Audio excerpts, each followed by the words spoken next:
I would now like to welcome our first guest speaker, Dr. Elaine McWhirter. Dr. McWhirter is a staff medical oncologist at the Zawadzki Cancer Center in Hamilton, Ontario, and an associate professor at McMaster University. She is the chair of the Melanoma Skin Disease Site team at the Zawadzki Cancer Center, and she received her BSc, MSc, and medical degrees from the University of Toronto. Training in medical oncology continued in Toronto.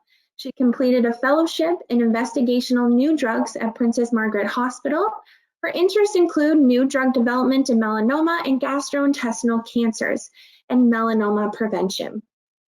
Professional memberships include the Melanoma Executive Committee of the National Cancer Institute and the Melanoma Disease Site Group of the Cancer Care Ontario Program in Evidence-Based Care. She is a local PI on a number of international clinical trials in melanoma and GI malignancies. Welcome this evening, Dr. McWhirter. I'm going to do a little bit of a Melanoma 101. We've received a lot of great questions prior to the talk, and a number of them were about prevention. So we'll talk a little bit about the background of melanoma and get into prevention as well this evening. So those are the objectives. So what exactly is melanoma? It is a cancer of melanocytes, and those are our cells that make pigment. And so when the UV rays from the sun or tanning bed, hopefully not, hit your skin, these cells actually produce melanin, which is what gives your skin pigment or color in an effort to protect itself from the harmful effects of UV rays. It is one of the most rapidly increasing cancers. About 1 in 42 men and 1 in 56 women will develop melanoma in their lifetime. And in the younger age groups, 15 to 49, really, it's fourth only to thyroid cancer. There will be an estimated 8,000 new cases in Canada this year. The incidence is greater in men than women, so about 4,400 males and 3,600 females. Fortunately, most of these are caught early, and the overall 5-year survival is 89%. So just a graph here showing that the top line in blue is the incidence of melanoma in men. This is the incidence of melanoma in women in green, and you can see that that is increasing over time. Annual percentage change in the range of 2% for men and 2.6% for women. And this is just a graph showing where melanoma falls in terms of incidence in terms of cancer. It's the 7th most common malignancy overall in Canada, but again, in those younger age groups, it's sitting at number 4 in both the 15 to 29-year-old age group, as well as the 30 to 49-year-old. There's melanoma. So this may give you a little bit of a hint about the risk factors, but certainly UV rays, whether they be from the sun or tanning beds, are a very significant risk factor. But there are a number of risk factors. So this photo here demonstrates really some of what we're talking about. So this is a person who has fair skin. They have a large number of moles. I suspect if you were to do a full body count, you'd be at over 100. That's a risk factor. A lot of these moles, I mean, there's some in particular that look quite odd, but a lot of these moles look a little bit different. If you have more than 10 atypical moles, that's also a risk factor. A family history of melanoma. So if a patient has more than 2 first-degree family members affected, so siblings or parents, that's a risk factor. Patients who are immunosuppressed, this more typically refers to people who are taking strong doses of immune suppressant medication because they have a transplant, such as a kidney transplant, so their body won't reject the transplant. And a personal past history of melanoma. So patients who have had 1 melanoma are at about a 10-fold greater risk of a second melanoma than the general population. We've mentioned the UV rays, be it the sun or tanning beds, significant risk factor. Having more than 2 blistering burns as a child or a young adult. In addition to fair skin, light colored hair, whether that's red or blonde, freckling, light eyes such as blue, greater in men than women, what we mentioned, it was significant in the younger population. The incidence of it does increase with age. And lastly, xeroderma pigmentosum is a genetic disease where there is a deficit in the repair of DNA damage. And again, what's happening with the sun, the rays from the sun, is causing DNA damage. Just a quick review, because I'll get back to the UV index a little bit later, but if you listen to certainly the CBC or the Weather Network, you're going to hear something about the UV index. Right now, we're probably in around the moderate range, but the high range can be anywhere from April to October. Very high would be quite unusual to see here, and a UV index of greater than 10 is really in what would be called an extreme category. So remember, that's over 10. So what happens if you do develop this? We'll talk a little bit about the early steps of treatment. My colleague, Dr. Aurora, is going to get into treatment. I'm just going to speak briefly to surgical treatment for this melanoma. You can see here that the edges are very jagged. It's not smooth. There's patches of color missing. There's little bubbles. There's different colors, parts that are darker, parts that are lighter. This is clearly an abnormal mole. So when you talk about the initial treatment after a biopsy to confirm that the mole is melanoma, patients get something that's called a wide local excision and often wind up with rather large scars. And what determines that is the depth of the melanoma on the biopsy as to how large a margin the surgeon has to get to make sure that we clear the melanoma. So if it's a thinner melanoma, less than 1 millimeter, that margin would be 1 centimeter. But as you get into the greater than 1 or certainly greater than 2 millimeter depth, that circumference that needs to be taken is a 2 centimeter diameter. And when we talk about depth of melanoma, that's what the pathologist sees in the microscope. That's from the skin deep. So it doesn't actually count. Some people tell me about very large, almost mushrooms they have on their skin. That part of the melanoma doesn't get included in the measurement. It's how deep it invades from the skin. And that's just an example of one of those large scars. For patients whose melanoma on biopsy is 1 millimeter or greater, or even melanomas that are a bit thinner but have some higher risk features such as ulceration or mitoses, they go on to have a sentinel lymph node biopsy. That can help us with telling us the stage of the melanoma and also whether there may be a role for additional treatments after surgery.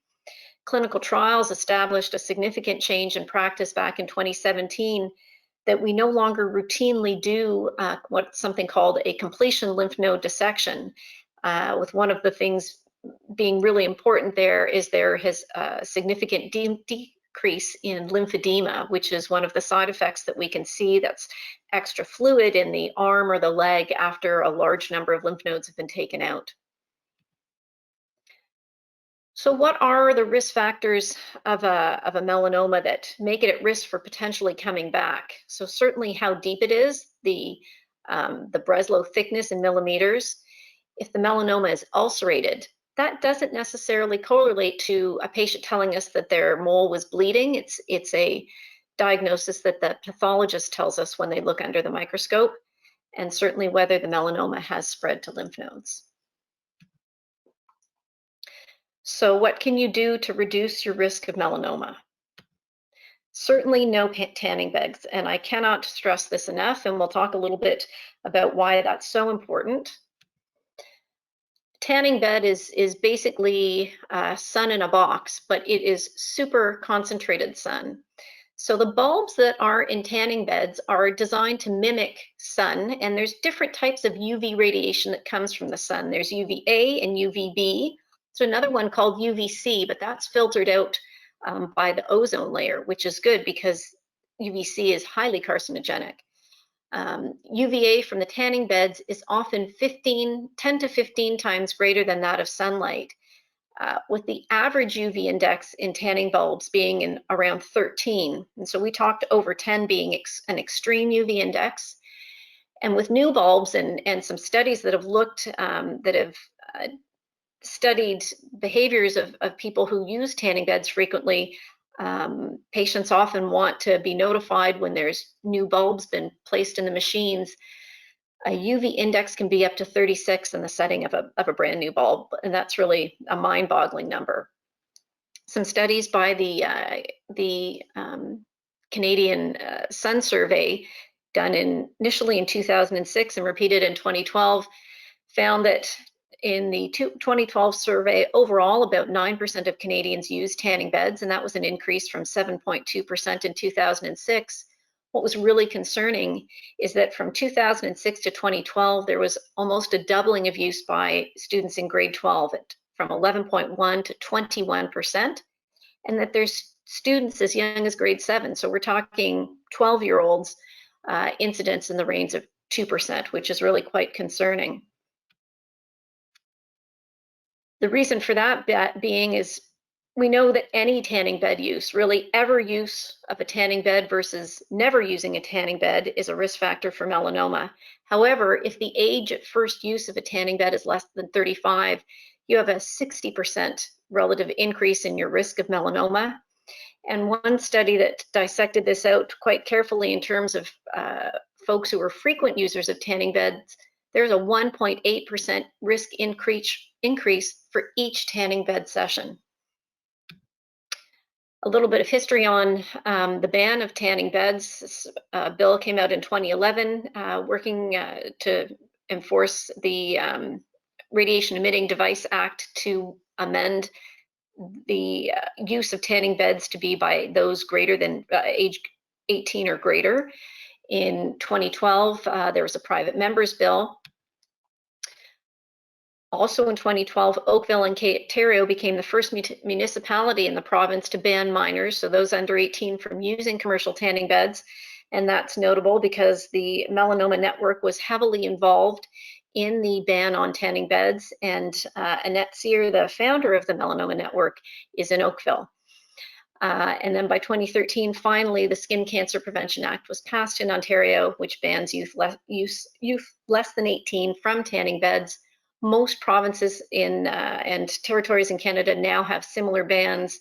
There are some countries in the world, such as Brazil, that actually ban tanning beds outright, and certainly I would love to see something like that here. So what can you do? Because we certainly can't block out the sun, so how can we stay safe? Well, one thing you can do is a monthly skin check. And we call this the ABCs of mole assessment. So if you look at the column on your left, these are all normal moles. So in terms of the ABCs, A stands for asymmetry. If you were to put a line in the middle of this mole, the two sides would look the same. But if you look at the mole on the right, if you were to put a line down the middle of that, the two sides would be asymmetrical, or they look very different. B is for border. The mole on the left has a nice, smooth, even border. The mole on the right is very ragged and jagged, quite uneven. C is for color. Again, a nice uniform brown color in the mole on the left. When you look at the one on the right, it's multicolored. I see red in there, there's some blue, there's some black. That's clearly an abnormal mole. D is for diameter, or the size of the mole.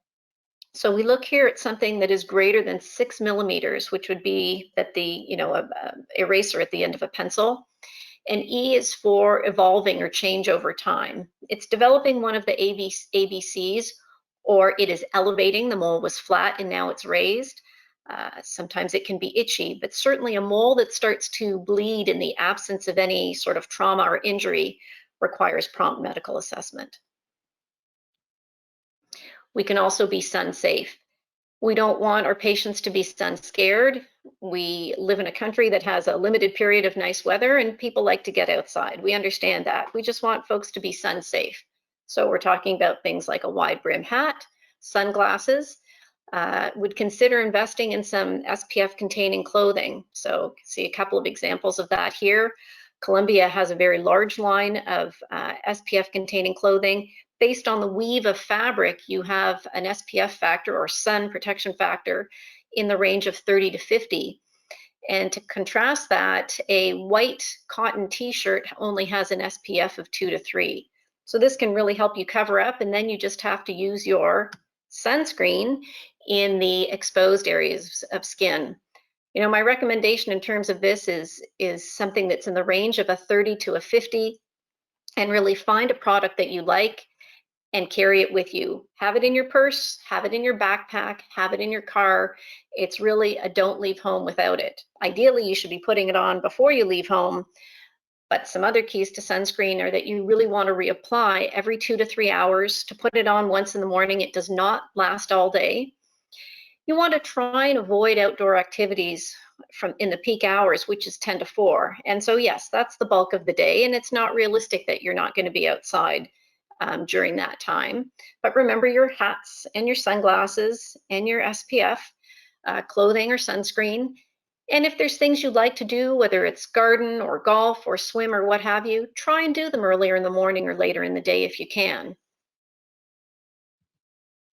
Some other key things to remember, you know, patients often tell me when I see them in the summer and they have perhaps a sunburn, that they were actually in the shade. But things to remember are when you have light surfaces, such as sand or water or white concrete or buildings, they actually reflect the sun's rays back up. And so you can actually get burned when you're in the shade. Certainly, if you have nothing else, being in the shade is better than nothing, but it really isn't sufficient. You still need to wear sunscreen if you're in the shade. And a similar principle applies to winter sun. Though the UV index from the above is lower, you still get reflection from the snow up. And so when you think of perhaps another risk factor being a high altitude, the skiers are actually getting sunburns. They're not getting wind burns. So winter sunscreen is still important. So this would be the ideal way that I would recommend you enjoy your time at the beach, if you like to do that. And I'll end with a little comment from the pics.